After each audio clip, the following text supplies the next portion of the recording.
أعوذ بالله من الشيطان الرجيم بسم الله الرحمن الرحيم اللهم صل على سيدنا محمد وبارك وسلم الصلاة والسلام عليك يا رسول الله وعلى آلك واصحابك يا سيدي حبيب الله. یہ فتاوی فریدیہ تم جواب نہ دو بیٹھ جاؤ. یہ فتاوی فریدیہ ہے. نماز جنازہ کے بعد دعا کرنا جائز ہے. نماز جنازہ کے بعد دعا کرنا جائز ہے. فتاوی فریدیہ جلد 1 صفحہ 333. نماز جنازہ کے بعد دعا کرنا جائز ہے، بدعت نہیں ہے. نماز جنازہ کے بعد دعا مانگنا جائز ہے، بدعت نہیں ہے. اور یہ جلد نمبر 3 میں ہے.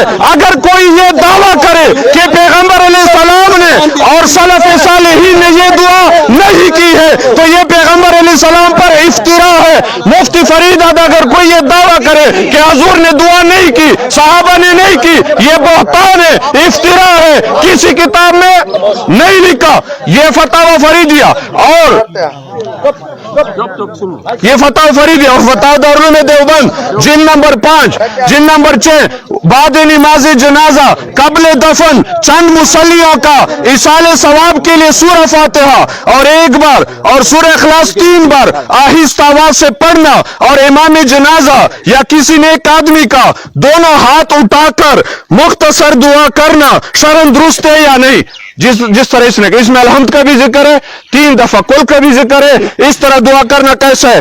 الجواب اس میں کوئی حرج نہیں ہے، اس میں کوئی حرج نہیں ہے. اور صفحہ 254 بعد نماز جنازہ قبل دفن اولیاء میت مصلیوں سے کہتے کہ آپ لوگ 3 مرتبہ سورہ اخلاص پڑھ کر میت کو اس کا ثواب بخش دے. جواب ایصال ثواب میں کوئی حرج نہیں ہے. انوار الباری.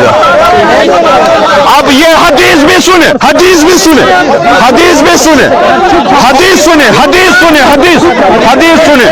یہ انوار الباری ہے. حدیث سنیں، حدیث سناتا ہوں، حدیث سنا رہا ہوں. یہ میرے ہاتھ میں انوار الباری شرح صحیح بخاری. علماء دیوبند کے بہت بڑے محدث امام العصر علامہ سید محمد انور شاہ کشمیری حدیث حضور کی ہے.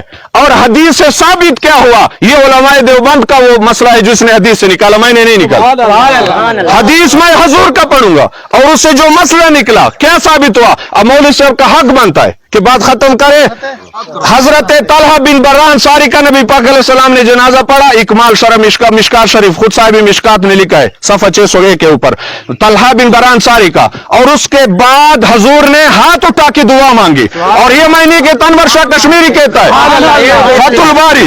یہاں بھی نماز جنازہ کے بعد ہاتھ اٹھا کر دعا مانگنے کا ذکر ہے. دیوبند انور شاہ کشمیری کہتا ہے یہاں جنازے کے بعد ہاتھ اٹھا کر دعا مانگنے کا ذکر ہے. ہمارے سلفی اور نجدی بھائی انکار کرتے ہیں اور اس کو بدعت کہتے ہیں. اس لیے حرمین اور سارے قلمرو نجد حجاز.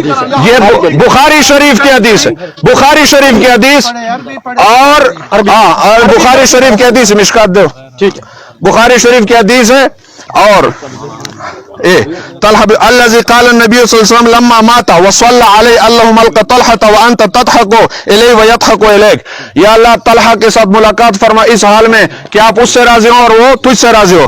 یہ انور شاہ کشمیری حدیث سے کیا ثابت ہوا؟ کہتا ہے یہاں بھی نماز جنازہ کے بعد ہاتھ اٹھا کر دعا مانگنے کا ذکر ہے، جس کا ہمارے سلفی بھائی اور نجدی بھائی انکار کرتے ہیں اور اس کو بدعت کہتے ہیں. اسی لیے حرمین اور سارے قلمرو نجدی حجاز میں نمازوں کے بعد اجتماعی دعا موقوف ہو گئی. یہ آخری جملہ چلو سن لو. بلا جس امر کا ثبوت خود حضور اکرم صلی اللہ علیہ وسلم سے ہوا ہے وہ بھی کبھی بدعت ہو سکتی ہے.